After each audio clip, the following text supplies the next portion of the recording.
Hello, ladies and gentlemen, and welcome back to the Intel Extreme Masters in San Jose. It's the Grand Championship going on right now, the grand final matchup between Unicorns of Love and Cloud9, who just took the first game in the best-of-5 series. Cloud9 doing everything they can to make this a quick 3-0, but we may see a little bit different play style from Unicorns of Love. Maybe not a Lux with Magi's in mid. A few things we got to touch on last game. Kobe, you brought up that the bans towards high didn't really happen, and a lot of teams have been focusing him in mid to shut him down. Oh yeah, that's a strategy pretty common for teams playing against Cloud9. We see so often the Syndra and Zed bans, and then you run into situations like, even at the beginning of this tournament where they're like, oh, what do we run mid? We need an AD, and High's like, I've played Corki before, and the whole team says, yes, let's do that twice. Do that.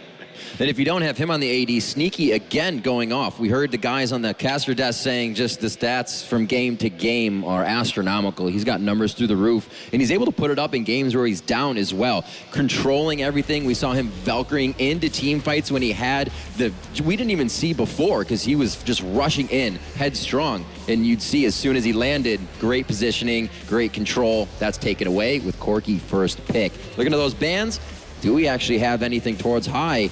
It's going to be maybe one or two. I don't know if the Lissandra's him. That's more towards balls. Yeah, and it actually worries me a little bit that they are banning out this Lissandra. We haven't really seen it come out from the side of Unicorns of Love, and that's such a powerful pick right now. Well, Unicorns banned it. Right. So they're trying to ban out we don't play it. We don't want to play against it. Oh, yeah. So you're saying you're concerned that they don't play it. Exactly. Yeah, I don't think they play it at all. Not the mid lane or the top, just because they banned it. But maybe they didn't want them to second rotate it. They value the Corki a lot. So if they first pick Corki, there's a chance that Cloud9 could have picked the Lissandra on the first rotation. So I think that's like an okay ban.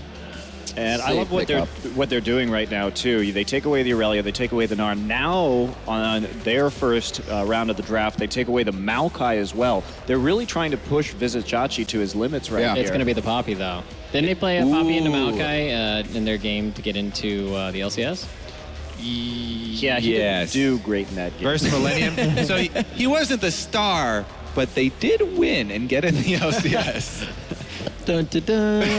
Well, I mean, he might do it again, okay? I don't know how his team feels about how he did last time, but they might. I mean, I think it's an okay pick in Maokai. It's a free farm lane. Yeah. I mean, it's a general consensus right now for top laners. Those are like the 5 main top laners that we're seeing nowadays, so he's probably going to have to dip. All right, so we do see the pickup now. Morgana and Warwick, Black Shield, Infinite Duress to come out. Only a little bit of lockdown. Can't really kick Warwick out of that or Twisted Advance him to stop him with that Black Shield. So good pickup so far. Now Cloud9 actually has to kind of comp around that. We'll have to stop Warwick. But a lot of teams, to put this out there, haven't really been minding that Warwick has been in the game.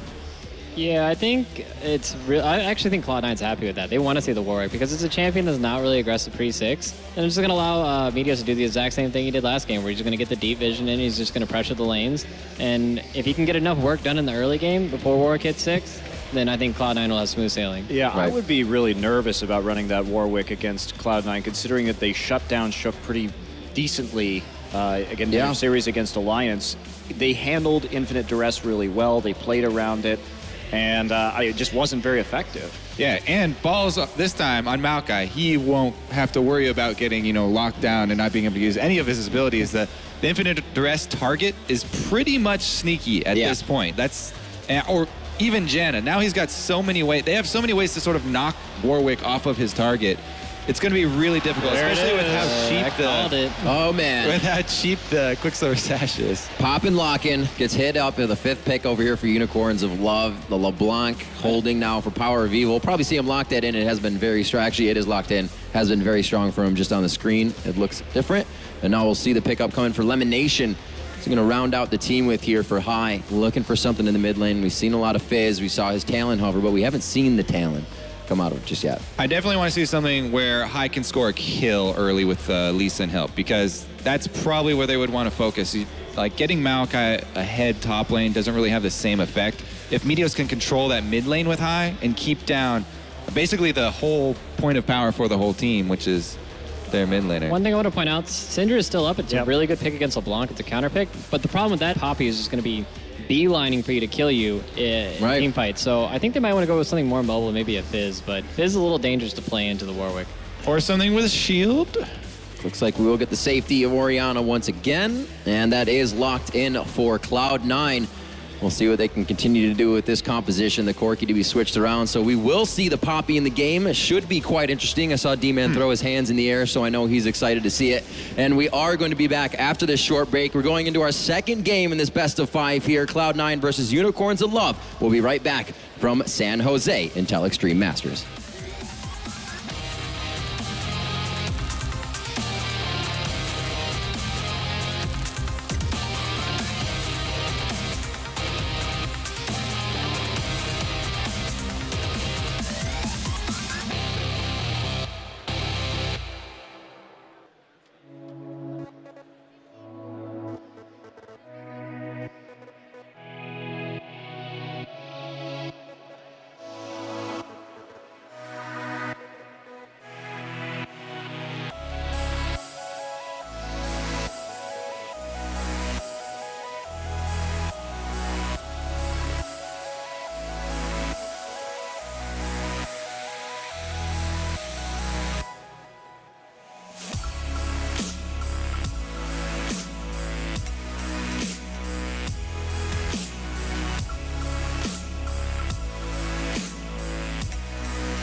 Welcome back to the Intel Extreme Masters San Jose in the Grand Final for League of Legends, where Cloud9 lead the way 1-0 here over the Unicorns of Love in the final best of 5. Coming into game number 2, a couple of little changes. Vizichachi going to be running Poppy this time. I'm really excited about that. I mean, I'm really excited about it, but I also don't think it's going to work against Cloud9, because if they were to have picked the Poppy and Mac Noon was not a person who was playing in North American solo queue and scrimming against Cloud9 a bunch with Poppy, I'd say they wouldn't be prepared. But they're actually really prepared for this because they know how to deal with Poppy. And when we see it, everyone's going to disengage pretty much as soon as Poppy ults and just run away. That's why they picked Orianna and Janna, because both of those people can shield the Poppy ult target, and every single person on their team has either a way of CCing Poppy or running away from Poppy. So when you're running away from Poppy, do you ignore the fact that there's a Warwick, a Morgana, everybody else locking you up? Because there's a lot of covered. And let's not forget, Power of Evil's got LeBlanc as well. That's the fear, right? But it's literally just, when Poppy ults, everybody tries to run. And it's going to be really obnoxious, but a Poppy without an ultimate is really useless. And it's actually a pretty long cooldown. So we'll see. Game of cat I could eat all these words. Poppy could go 15-0, because if Poppy gets going and it gets to late game, even if you're disengaging, if she gets the Ghost Blade and the Trinity Force and all the move speed items, it's going to work anyway. Well, I have to say, you know, just to brag a little bit, ESLGaming.com Fantasy. I actually picked 4 people from Cloud9 except Balls and Vizichachi for the top I got lane. the same as well, yeah. You know, I looked this morning before the Cloud9 semi-final. I was in 250th position out of 4,000, so... You know, this game racking in points left, right, and center for that one. And don't forget, you've also had the 3 Cloud9 games earlier on today. So, probably going to be number 1. Yeah, well, me alongside you, because I got the exact same team. Number 1.5. And you get it by alphabetical order then, so I guess I lost that one. Is that actually the tiebreaker? I have no idea. I have no idea how that all works. We are going to get into game number 2 here. Cloud9 1-0 up against the Unicorns of Love. And they're surely going to have to try something different here, because Cloud9 honestly outclassed them in game number 1. Yeah, they really did. And I wonder, we were talking in between games, whether or not that was... Whoa! Hello. A little bit of damage. Yeah, well, actually, Hylissang missed the Dark Binding, almost caught on hide, so they were already set for that one, because you saw Kikis running in as well. They were set to try and make a level 1 play. Didn't work out for them. But... going back to where we've seen Cloud9 the last few times, we've seen a lot of level 1 invades. Vizichachi's going to eat a sapling there. They're not interested in any lane switches this time, although here they come. They want to get that deep ward. All face check, which is really bad as well there. We did actually see the binding coming out, but not enough damage really at level 1. High had actually come around as well. And these shields could be a problem as well for Unicorns of Love. It's going to be some pretty interesting team compositions working against each other here. We've seen Power of Evil's LeBlanc destroy people. I'm a little bit disappointed in seeing the Warwick, even though it could have tremendous effectiveness, seeing as it is on the 420 patch. But it's just not, in my opinion, it's not his style of jungler. You can only play Twisted Fate so many times, man. Once. Once. Yeah. Well, once you've used that gimmick, the cat's out of the bag. Yeah, it's true. But it's the conventional thing. It's something that, as crazy as Unicorns of Love wants to be, Cloud9 seems very prepared for it. They've played into Warwick multiple times, and I think they know what to do against Poppy. Well, this is the big fight that I really want to see, is Power of Evil versus High. It was somewhat of a null point in the last matchup. We knew that Power of Evil was going to play a passive. It's not something we're used to seeing him do. And throughout this tournament, he has been very aggressive, so we'll see how High deals with Power of Evil's LeBlanc this time. Bjergsen didn't have a fun time on it, that's for sure, but he kind of wasn't expecting it either when he had that Xerath versus the LeBlanc, and again, immediately on his face with that distortion every chance he gets. Yeah, it's just a case of, I mean, baiting out the command protect really from High there, and then just diving straight onto him afterwards once that shield has run out. Top lane also, a bit of pressure there from Vizichachi. Balls going down to about half health. And Vizichachi starting out there with a pot, so he'll be able to heal himself up thanks to that. Bottom lane seems to be going a little bit better here for Cloud9 than it did in game number 1, getting themselves that Lucian this time around.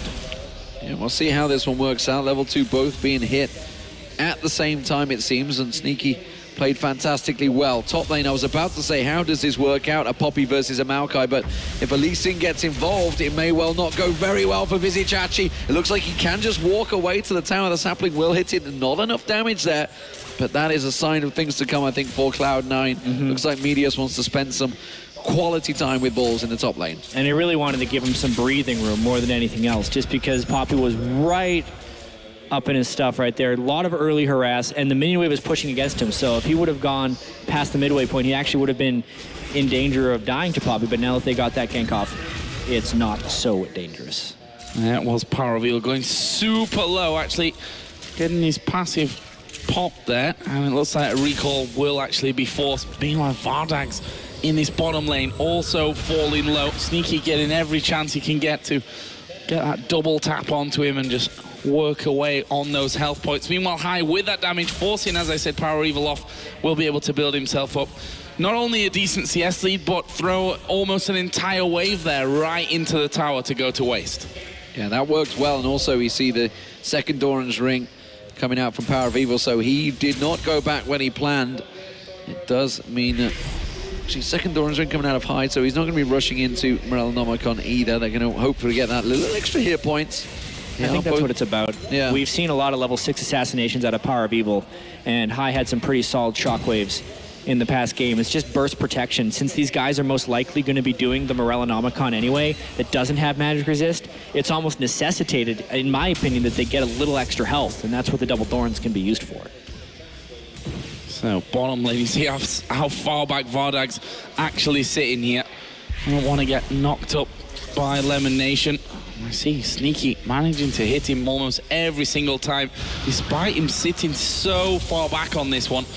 And Hylissang is probably going to be the one that has to protect Vardags as he desperately tries to claw some CS back. Already 10 behind, and when there's only 40 on the board overall, that is a significant number to be down, as Kikis will come and meet face-to-face with Meteos over by the Death Bush. Meteos actually missing the Q there, but they may have baited Kikis into this one a little bit, or not. Yeah, Warwick's not going to be doing much. Exchanged. Level 4 in the river. To get back to the bottom lane matchup, though, in a bit, there goes Power of Evil. Yeah, just puts the burst down, not quite enough, and still see Kikis. He's trying to clear out that ping ward. He's going to get some claws down. Meteor's taking a hell of a lot of damage there. Don't forget that red buff still ticking for Kikis, and they will finally, the battle for the ping ward goes Unicorn Love way. Yeah, there's a mana discrepancy right there between LeBlanc and Orianna. I think that's the main reason they couldn't follow through, because you think a Lee Sin versus Warwick, Lee Sin's just going to dance circles around him, not let Warwick get the auto attacks off, but he actually got a fair number off in that fight and dueled pretty well. They're going to continue to try and punish, though. Oh, Kikis, wow. Forced to flash instantly there, away from the Q. Could have been death for him as Meteos will take the big Raptor and the buff with it. There's a TP from Vizichachi onto this top lane as well.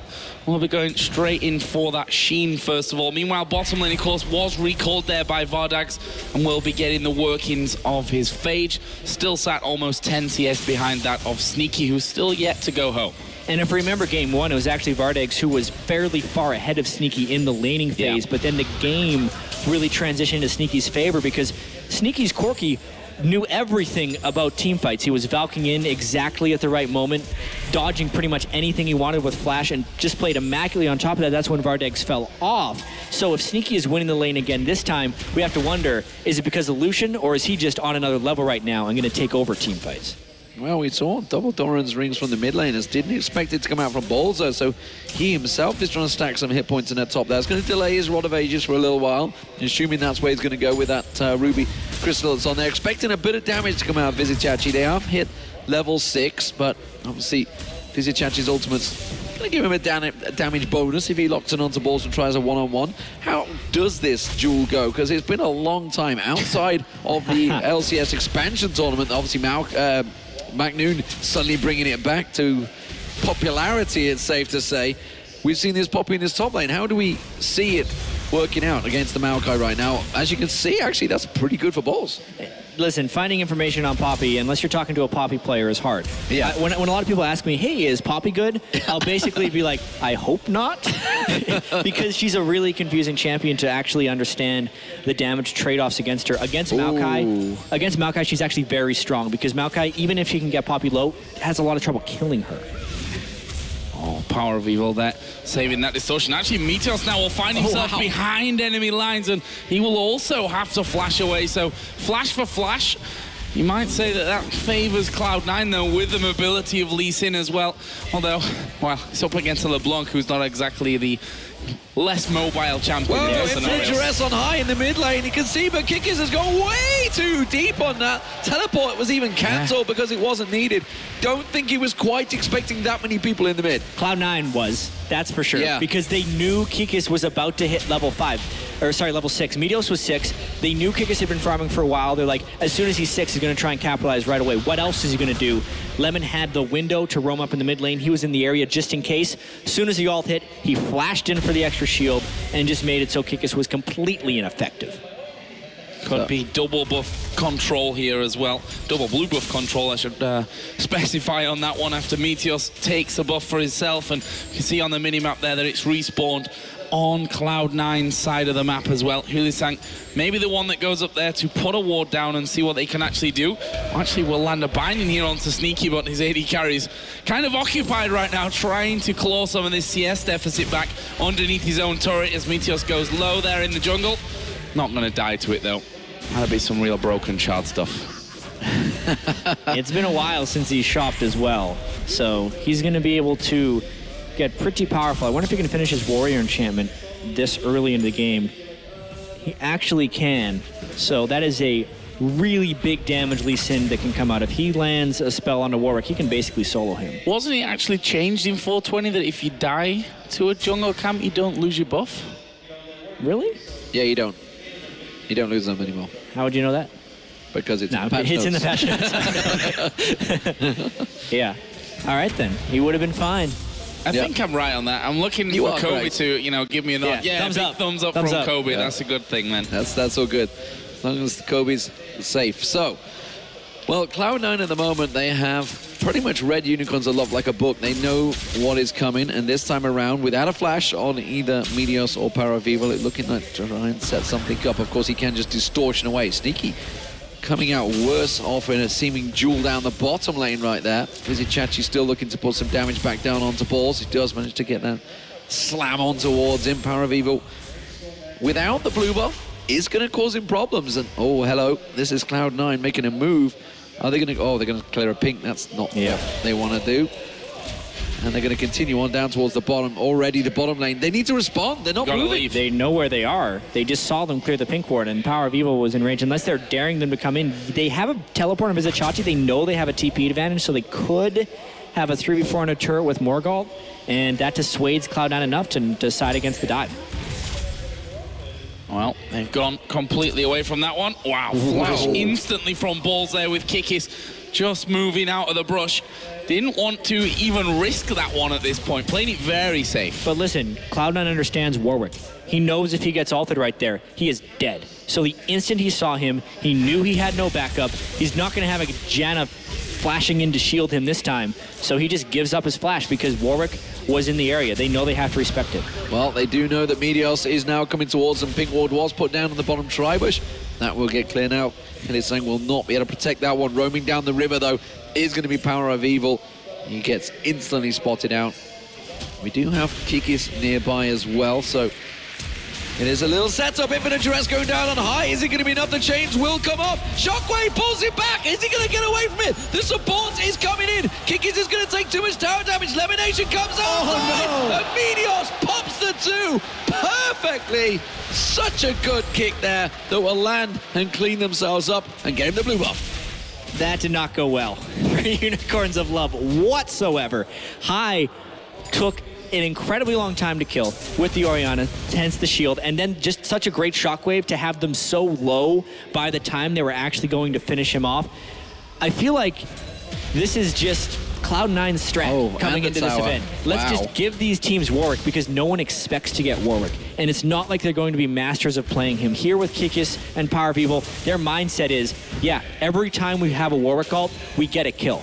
So therefore, every time he Warwick's ult, they're going to keep pushing until they get that kill.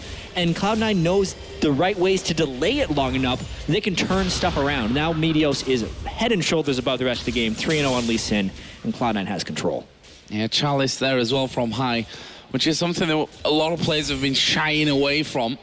And we'll see. I mean, that obviously helping him out there, getting rid of some of the damage that Power of Evil can put his way. And now Sneaky and Lemon Nation are pushing onto this bottom tower. And honestly, there's no one anywhere near that for the Unicorns of Love. This is going to be tower number 2 going over to Cloud9 before there's any defensive response. However, Hillitsang is coming in, binding, goes straight down the middle. Great dodge. Well, Kikis is here. Are they going to go for it? Infinite Duress off cooldown in just a second's time. Kick onto Kikis. He's going to use it onto Meteos, but the shield is there to prevent it. And as you mentioned, they're going deep on this one. Teleport. Vizichachi joins in. Balls follows in as well. Lemonation will get taken down. Sneak is in trouble. He's going to get smashed down by Vizichachi. Now they turn towards Meteos and Balls. Balls is going to get locked down. This teleport is not working well for him. Meteos off the side versus Power of Evil. Is he going to have enough? This is Meteos. He's got that Hex Drink, remember. He's got a lot of damage. Doesn't risk it going in towards there. And it will be Power of Evil getting the shutdown bonus. And that was a 4-0 to the Unicorns and the Dragon. What a perfect and timely fight there for Unicorns of Love. I'm pretty sure Meteos thought Kikis' ultimate was down because he would not have danced that dance at the tri-brush. It came off cooldown pretty much the instant he used it, saving his life. It got enough damage on the Meteos. The teleport came in from Vizichachi as well in such a great spot because it was after Cloud9 had already engaged the fight, so the option of disengaging a Poppy was gone. They picked up so much, completely evened the game, and since they do have the Warwick Poppy, they have the late game. If they get there, they'll win it. Yeah, if you look as well at the ultimate, he actually had it back up the entire time there, did Kikis. Wow. Well, he got flash kicked very early on and just ulted to get some damage down and managed to escape. At this point, Hillitsang was waiting for that moment to get in the middle with Morg to get the ultimate off, and it's just a collapse from Unicorns of Love. They actually beat High. High's pushing the mid lane right there. Power of Evil's making all the kills happen, and really good presence of mind. Once this Meteos resonating strike or Sonic Wave missed, that he'd be able to go in for the kill because he knows he's maxing that. He knows if he just lands his combo a little bit, he'll get the shutdown. I will say the one thing that I think High took the blue buff, I believe he did, but Power of Evil got himself it, not too sure. I think he stole... Yeah, it may have been from a kill. I'm pretty sure he actually stole Cloud9's as well, so it was a bit of a steal back and forward. Okay. But Sneaky off at the side, Pink Ward being protected. But I'm not sure they want to protect it this time around with Power of Evil nearby. This is definitely going to turn things around. This was already, as you said, Cloud9 knew what they were doing. They knew what they were up against. They still do. they're still well aware of how to deal with the likes of a Poppy, the likes of a Warwick. This is something they practice hard on. But with the main Dragon objective down, I'm wondering why they're actually fighting here right now. Yeah, it almost just seems like they're hoping Unicorns of Love make a mistake. This composition in particular, you know, no Thresh for Cloud9, instead the Janna, is all about the disengage. So their ability to capitalize on things really rests in the hands of Meteos. And no flash on him, especially knowing the Warwick ult is up as well, and no real tank stats on Meteos yet. Their playmaking potential from Cloud9's side is actually really hamstrung, whereas Unicorns of Love are the ones who get to make plays. And this may be one of those moments as we see Turret now going to be worked down by the foreman. There's a shockwave. It actually landed on Vardag's. Not really super ideal in that scenario, but it killed off the minions crucially and pulled in Vardag's, and they hold on to that tower there thanks to the shockwave that comes out from high. It kept them in the, I wouldn't say in the game, they're clearly still in the game, but they kept them safe the tower for now. Yeah, I think we're in for a fantastic game. This pick and ban seems to be working well. Vizicachi, let's see how well he can get going. Trinity Force completed after that big fight, which is a big deal for a Poppy, honestly. And of course, Vardag's got his completed as well. I mean, you can already see Balls having to play a little bit more defensive. Their elimination had taken some punishment in that mid lane, but everything covered off. And Cloud9, they took a step back right now. You can see they've clearly took their foot off the gas. They were starting to push, starting to pressure. Meteos was in full control, but I think that definitely disrupted them a fair amount. Well, so much of what Cloud9 has done against Warwick is controlled the early game and then never given up the gold lead or really anything back. And with that mistake they made at the Dragon Pit, they've made the critical mistake. Their early game advantage was forfeit, and Unicorns of Love still have Poppy and Warwick, but this time they don't necessarily have to claw from behind thanks to that Dragon fight. I don't think they're done on that top lane yet. It looks like they're going to try and set up for him. Kikis hasn't backed away.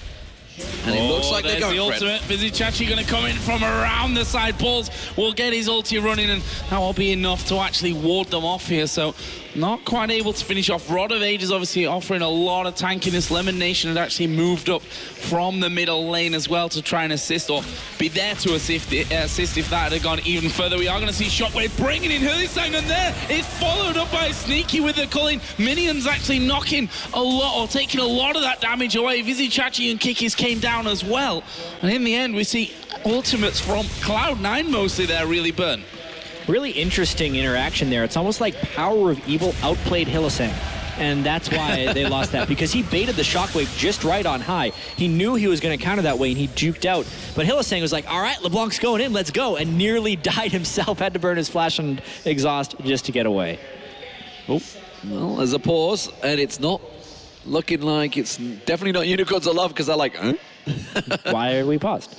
Yeah. It's the first reaction. I don't know, maybe it is. It looks like it's Vardax that's actually paused the game, so looks like he's calls for the pause. You can see that down the bottom there. See the Vardax or Hylissang. No, Vardax is definitely the one that's looking towards it. Remember again, as we were talking with St. Vicious, like the pressure on these guys, they can't talk right now. They've just had that little play in the middle, a little miscommunication in the middle, and they can't talk about it. And here's the thing we were talking about between games too, just from a relative pressure perspective.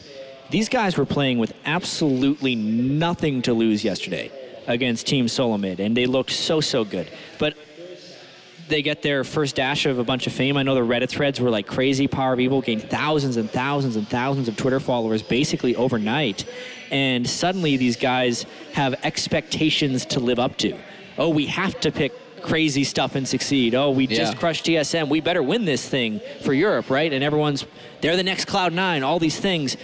Suddenly they kind of have something to play for. So definitely in that first game, they did not look like the same team that beat Team Solomid, and pauses like this don't actually help you get your bearings very well. So that's the thing, right? They beat Lion in the first game, which, you know, I think on paper were the weakest opponents coming into this tournament. They struggled in game number 1 to actually finish that one out. They beat TSM, which, you know, is always going to be TSM at the end of the day, but how good are TSM right now? Yeah. With Santorin being brought in there in the jungle, how good are they at this point? On the other side, Cloud9 took down Pain, who were the better of the, you know, the two teams that went in the quarterfinals that didn't get through, I'd say. And they beat Alliance earlier on, where Alliance took one game and the others could have been with a few different things happening in the Alliance's game. So, I don't know, I still think it's really hard to actually say that Unicorns of Love, are they favorites against Cloud9? Probably not. No. Probably not by quite a margin even. Yeah. As long as they have the nothing to lose attitude in their head, they'll be all right. Because definitely this game, when they were able to turn that fight at the Dragon Pit, it showed some good stuff, and I think they're in a great position to make a hell of a game out of this one. And if it becomes a 1-1 series, it'll be great. Look at Meteos waiting around the side. Is he waiting too long? No, because that tower's taking punishment. I don't think they're going to go for it. Oh, they are. High is still down there as well, waiting in the wings. Baron, Dragon up in 30 seconds. Oh, this is clever. No, Kiki says he's going to walk into it. They may have pulled the trigger a little too early. Look at Meteos like, no, okay, I won't go. They are so respectful of that Warwick ult. It is ridiculous right there. I feel like High pulled the trigger way too early right there. And some nice LeBlanc poke. Well, the Dragon is 10 seconds away, which is what Cloud9, they know they need to go for. Kikis has gone back. He's got free time in that top lane still at the moment, and teleport available. Kikis has gone back to base, though. So unless he rushes back really quickly, Cloud9 will be able to take this one uncontested. Well, 4,000 HP. Scrying Orb used by Vardags. What can they do? Can they steal? No, they can't. Power of Evil tried to dive over there. Phosphorus Bomb came out from Vardags. They ended up losing that Dragon over to Cloud9. For now, though, they're pushing that top lane out as well. Balls will actually TP right back into that and should be able to hold on to it. Quite critical that they're able to get that Dragon to even things out. Now both teams have the 8% bonus attack damage and ability power. 4 members of Power of Evil, 5 members of Power of Evil. Power of Evil is kind of the team. Oh no, was not expecting them to go into Meteos. The chains will be enough, and Team Power of Evil locked themselves up a kill there. But what I was talking about is the collapse on towards that top lane, which Cloud9 were not expecting. You know, they'd all completely backed away. We saw that one teleport from Balls to just quickly protect off, but they are out of position right now. Again, though, as we saw against Alliance, Sneaky off on his own, pushing the bottom lane, and he's going to try and draw them out from this one. Classic Cloud9. They're just hoping that things go well with the rest of the squad. Poppy's pretty good at diving turrets, though. This is an incredibly dangerous ploy. Oh, there is Balls moving forward. Vizichachi going to come around from the side. He pops the ultimate down onto Janna. Goes for Balls on this one. And in the end, actually, they end up not getting a kill, not taking the turret. And Sneaky will get that down the bottom. There is the dive into High, but not taking too much damage, honestly. He's still going. He's still going along that bottom lane. We saw him do this against Alliance. He got in, got the inhibitor turret. Without vision, though, Cloud9 are like, okay, now's the time to back away. They don't know where the unicorns are. Teleport is available for Vizichachi, and they will back off and protect him. But Cloud9, again, tactical prowess works wonders for them. Yeah, I mean, you said that was typical Cloud9. What wasn't typical just before that was Meteos getting killed inside his own jungle. They had very little down in terms of wards. You can see instantly after that happened, though, they've put down a lot of wards on the top side of their own map. It's all about the location. Cloud9 was focusing on the Dragon, so he got caught out of position. It's a completely opposite quadrant of the map to the Dragon side that they were worried about, and it was a very smart choice for Unicorns of Love to attack that spot. They just made a bit of a misstep later trying to overpush. I mean, what are they going to do against Orianna shields, Janna shields, while they're attacking the tank? It was a very, very failed dive. And also, you noticed, as soon as Vizichachi did come around, it was Balls they dived on in that top lane turret, and everybody did just get the hell out of there. High gonna pull that shockwave out. Power of Evil could have enough to take him down. Is the shield gonna be enough? Oh! High pulls it up with the help of Lamination. The shield's doing the work, and Power of Evil is taken down. I mean, there was a question, what would prevail, friendship or love? And the friendship of Lemonation right there saved him, because they had more people there to stop the Ignite ticks and eventually finish off Power of Evil. I'm not sure it was really friendship or love that decided that, more like a shockwave and a monsoon. They're going to come around again. Kiki's moving in from this one. Ultimate just knocked straight away from them. High isn't there right now. Vizichachi is on his own. Meteos actually having that Q dodged away. And no more will come of that one. But that's the thing. Not Kiki straight out of his ultimate becomes a different fight altogether. Yeah, it really does. He hasn't been able to pull off too many exquisite ultimates. A few of them are still fight changing, and it's because Cloud9 is putting so much respect to that. It's really a tricky spot for Cloud9 to be in, because they are in such a reactionary position to what Unicorns of Love do, trying to counterplay the Warwick by either baiting him into bad ults or giving the utmost respect if they're completely on their own. And against Poppy, they're playing a completely disengaged type strategy. So where is Cloud9 actually going to make their plays? And that falls to Meteos and High, where when they had Orianna Jarvan, they could pull that off. Orianna Lee Sin's a little bit trickier, especially when they have so much to respect of Unicorn's team comp. ViziChachi's off on his own, keeping that farm ticking away. Something they, I mean, the problem is, though, for Kiki is, while Infinite Duress is a fantastic ultimate, it's only going to be relevant for so long until those QSS has been built up. We've seen a lot of them throughout this tournament already, and once that's on there, I mean, yes, they've got the chain. They've got, obviously, Infinite Duress, Power of Evil can jump on them, Distortion, Hylissang can try and lock them up as well, but it is only relevant for so long until he basically becomes a melee champion that just does damage. And it's not like these teams have the gold flow to do the one-shot Warwick. They're too heavily denied in the early game that they have to go tank. After Skirmisher's Saber with the Devour enchantment, they have to go tank. So they can't do the Blade of the Ruin King or the Wit's End to really get that one-shot going. I'm not sure if it's a great competitive pick against Cloud9. We'll see in this game, though, because it's still real close. It's a lot of damage there. They are on towards time, and again knocked away straight off by the Monsoon. Hylissang trying to get around. That's a good exhaust on solution, but they get away from it. ViziChachi, though, is going into the back line. He's got one. Can he get all the hit? Going through. And he's gone down. He did get the kill there in the end, so that's a 3 for 2, actually, in favor of the Unicorns of Love. And more importantly, the AD carrier Vardax is still alive. There's a wave coming in. They're going to keep putting pressure on this tower. Wow. So the strategy of everyone run away from Poppy might need some tweaking when he gets that fast. They ran away. Swiftness boots, Ghost as well, and they can continue the dive because they won that fight. Well, mistake actually. Power of Evil wasn't able to take Lemonation down. The leash actually caught onto a minion. Vardax and Kikis did not follow it up, and Balls, he's able to just beat them away from this one. Power of Evil still looking around the side, not going to get onto anything. So with the Dragon up in 2 seconds, it's actually Cloud9 that are in the better position. Yeah, Dragon number 2 could give him a bit of an edge. That fight was just so crazy. I don't even think he got off his shockwave because of all the burst damage. What a move right there by Power of Evil. Nobody expected him to stick around at 30% health. They thought he was going to be back. What a great time to pick up a kill. Here we go then. Dragon started by Cloud9.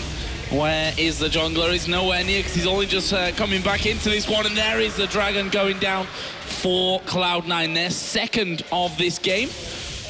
Nicely done. I mean, ViziChachi wasn't near there, but especially with Power of Evil being so low. I mean, the kill that Power of Evil picked up was a consolation prize because we had already assumed the Dragon was gone. And I think the rest of them maintained that mindset afterwards, which is why we had that Dragon take.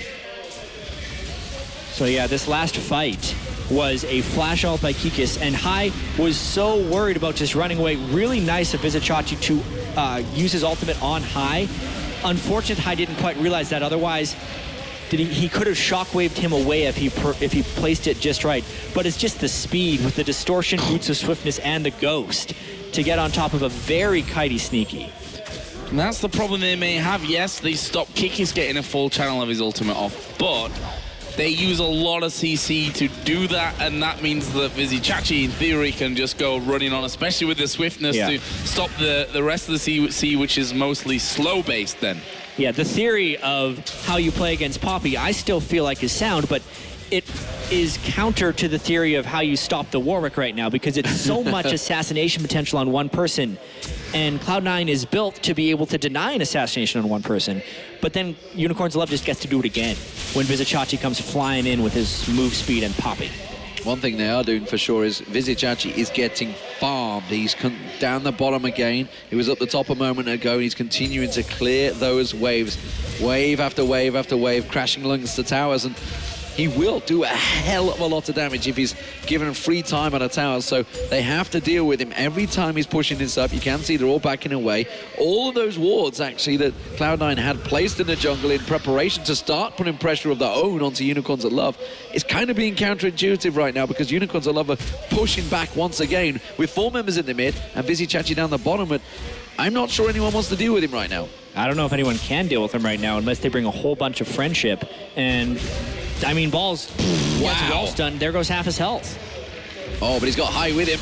Oh, there we go, Shockwave, but the ultimate onto very Balls nicely in the done. exactly perfect time. Actually will knock high away. Look at the health. Absolutely destroys him there. Sneaky will get some damage off, but look at the speed of him. And now they're taking the mid turret as well. They're pushing in. The minion waves coming in. Remember, Kikis is going to tank this one through. They know how to peel away from a Poppy, but it seems they don't know how to kill one just yet. It's as it stands, it is going to be the 4th turret of the game for Unicorns of Love. That is the middle inner turret. There's a big wave pushing up the top, but I think Unicorns want to just peel away from this one and take the chance they've got of really Vizzy Chachi continuing to get strong. And he's only going to get stronger from here on out. That's the problem.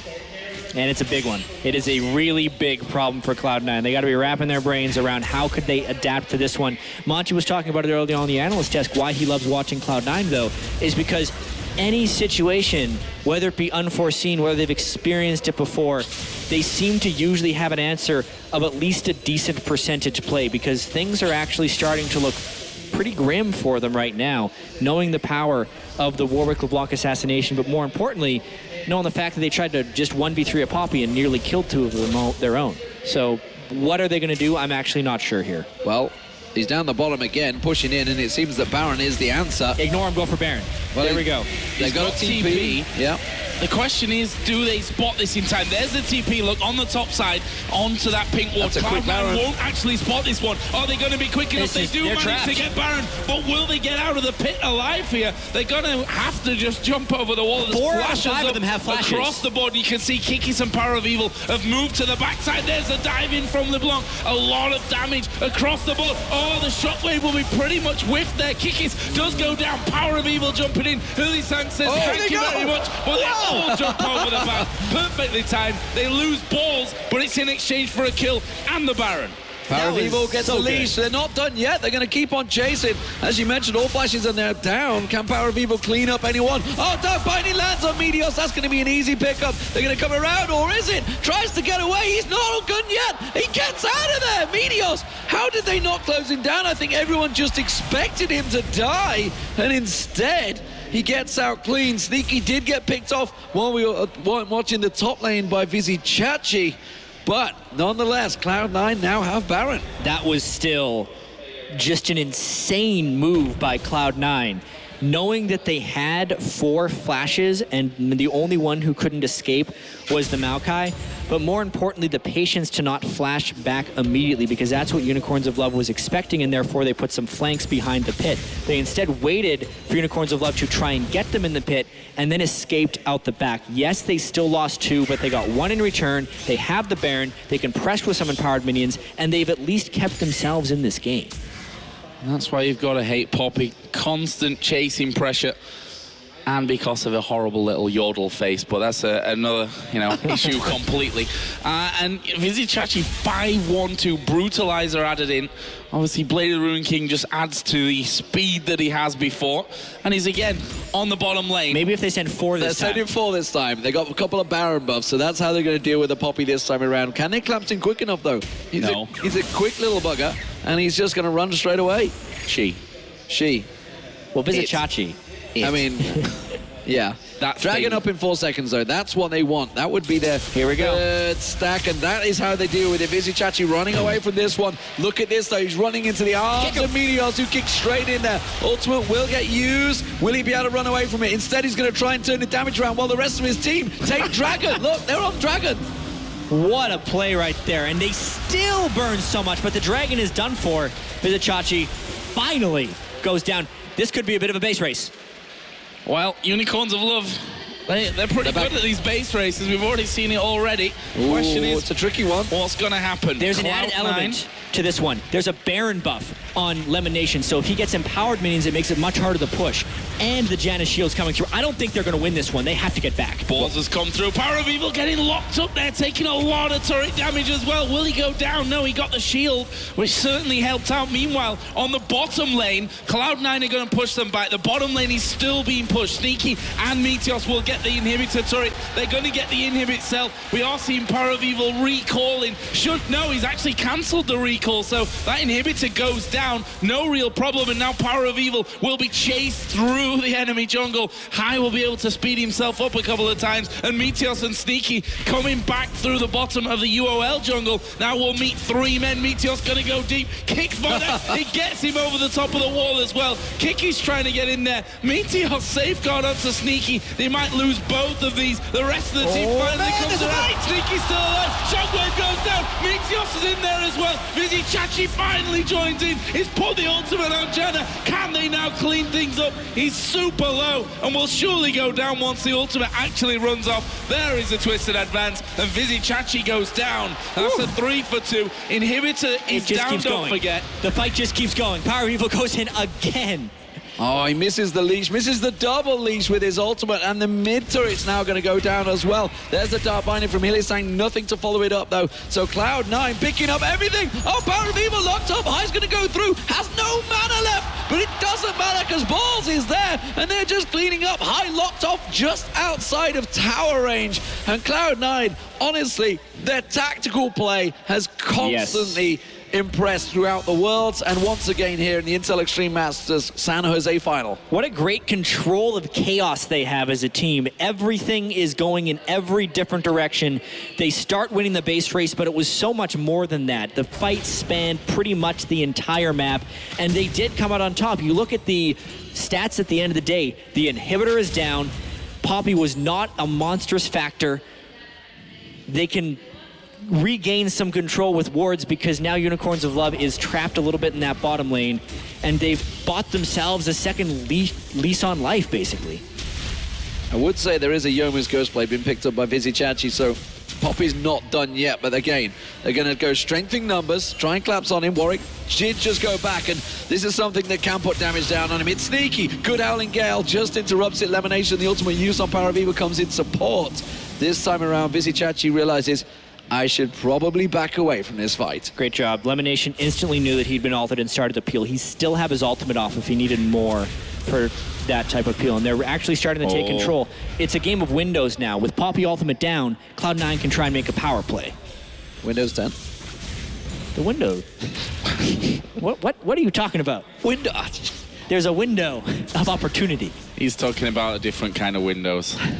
Anyway, Cloud9 pushing through onto that inhib turret in the middle lane. Power of Evil will dive pretty deep, not doing really much, if any, damage though. They are, however, clearing out those minions pretty quickly. But how long will they be able to hold on to this one? Power of Evil playing a dangerous game, really diving in. If anyone's quick enough to actually get one element of CC off onto him to lock him down, I think they can burst him out.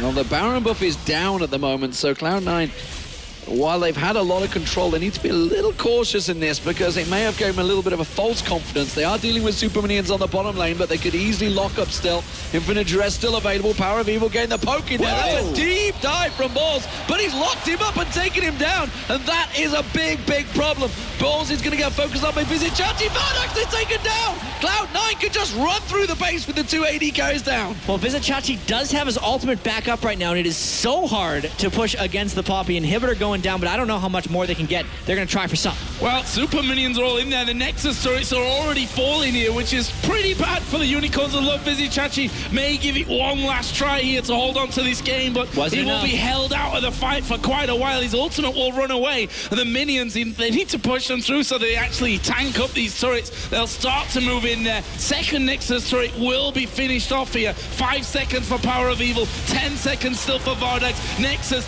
is being hammered away on. They're picking up more kills. The Nexus will go down, and Cloud9 pick up game number 2 and move on to game point here at the Intel Extreme Masters San Jose final. What a battle that was right there. Cloud9 had their hands completely full, and just when it seemed like Poppy was at a point that was too much to handle, Cloud9 handled it. They played the entire map, they took the Baron, they used the minions, they capitalized on the fact that he was consistently split away, and they just made the better decision so many times in a row. And that's what I said about Power of Evil, you know, diving in. Someone's going to be ready to CC him at one point if they're quick enough. This time it was Balls who got dragged the entire way into the base. But once you get rid of one there, I mean, you're going to be able to break through that defense. And Cloud9 stepping up once again. 2-0 now. Can they close out this final 3-0, a whitewash final? Well, I mean, we talked about, obviously, how they would control Vizicachi, and it was just great tactical play. That's what they do. And again, sneaky down the bottom lane, pushes in. He'd caused the problems already because he'd already put pressure on that inhibitor turret and took it down himself. Yeah. And the fact is, they just pushed in and followed through. And then while they tried to get that mid, it was possibly the right choice at the right time, but they reacted so well to it. Cloud9, they knew exactly what was going to happen. They just like, okay, we'll cover them off mid. It's as easy. We got it covered. Yeah, one more game. That was the game that Unicorns of Love was supposed to take, I think. Yeah. It's going to be tough for them to come back in game 3. Well, we're going to find out if they can do that. But first of all, to break down the game, we're going to send it over to Rivian Hunt and his band of merry men. Thank you very much, Mo Giller. I am with my band of merry men here. We're hanging out, doing some expert analysis as I'm hosting, because these guys are the brain trust of the expert desk. And I think so far what we've found out is that just the history book of Cloud9 is something they're able to reach into, figure out what happens in a bad situation when they're in a tight spot. It was the 22-minute hold on the top, the second turret that we saw. They turned that fight around, and then the game was in their hands. But that doesn't mean that UOL, Unicorns of Love, haven't had a chance. Their early game is quite strong. Well, yeah, but that's the thing. That's what really differentiates the high mechanic solo queue players from these veteran professional teams is they've been exposed to so many of these situations as a long team. game. And the difference between a long game in solo queue and a long game in the professional sphere there's a vast gulf there. And you can really just see the knowledge and the experience that Cloud9 has coming through. And when Cloud9 is probably the best team in the West in terms of this strategic play, in NA or Europe, it's going to be really, really hard for them to beat them. Yeah, and I was really excited that Cloud9 were able to highlight something about the preseason that I really enjoy, which is the new Baron buff recall. The empowered recall is what enabled them to make this switch over to mid so quickly. They were able to have 2 people recall instantly, and then they get the semi-home guard effect where they get to the tower and have balls teleport in. So Power of Evil are forced with this decision that we keep on saying Cloud9 posed these choices to their enemies, and you know, they just crumbled under the pressure there. So, looking at picks and bans, do they stay continuing to ban Vizicachi? Do they stick with just banning out Gnar or Aurelia, stealing Maokai as he can play? The Poppy was scary. Yeah, no, I mean, the Poppy was scary, but I think if like they didn't have that little mini throw in the bot lane where they gave it the dragon and a couple kills, the Poppy would have became a problem. Because you saw Meteos visited top lane a lot of times, and he just tried to keep him down. And then the Maokai seemed pretty fine against it. And you saw their team comp, they had tons of CC. Poppy basically had to ulti Lucian, and that's the only person that couldn't CC him. And even the time where Hai got ultied by Poppy, he could have just Orion ultied himself, and that would have been fine. Yeah, the one thing that I do want to say about Unicorns of Love is I really think that Vizicachi's teleport play improved. You know, I was very critical about him last game, just kind of sitting on that teleport the whole time. But his teleport, where he got balls to follow him, and they picked up those 4 kills in the Dragon, nearly swung the game into their favor. So much more aggressive with that summoner spell this time, and I think that's definitely the kind of play that ULL needs if they're going to take any games of this series whatsoever. Yeah, I mean, there were so many close calls in this game, right? The mid lane play there where Hai gets saved by Elimination. Oh my gosh. With his home guard, Captain Boots, flash with Janna and barely gets there to save him. And then the Baron play to actually get that Baron buff so they could make the mid lane switch. That was ridiculous from Cloud9. That's like a play that you only see from Cloud9 too. They all wait and then jump at exactly the same time. It's like that level of coordination doesn't exist in any other of the North American teams. The calculated risks and the great Houdini escapes for Cloud9 have brought them 2 wins now. Game point here at Intel Extreme Masters in San Jose. We're going to be heading into Game 3 right after this quick break. Don't go anywhere.